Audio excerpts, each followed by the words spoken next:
In the previous tutorial, /posts/python tutorial scraper / we built a web scraper.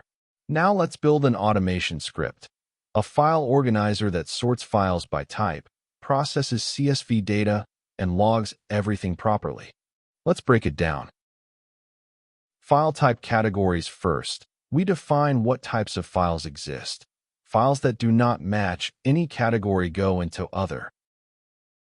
The file organizer, the core class, handles all the logic.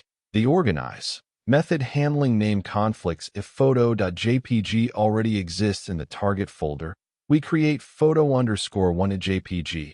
Running the organizer, always use dry_run equals true first to preview what will happen. CSV processing automation scripts often process CSV data. Here are 3 useful functions. Analyze a CSV file, filter CSV rows, transform CSV columns. Environment variables, never hardcode paths or configuration. Use environment variables.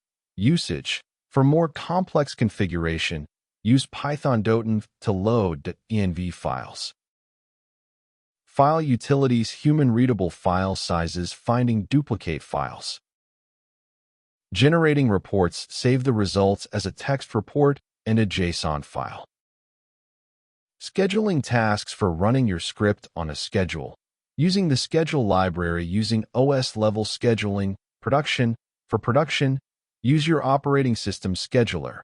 Linux/Mac OS. Cron Mac OS. Launched OS-level schedulers are more reliable than schedule because they run even if your script crashes. Testing the organizer, use tmp_path, a PyTest fixture, to test file operations safely. Common mistakes 1. Hard-coded paths 2. No logging 3.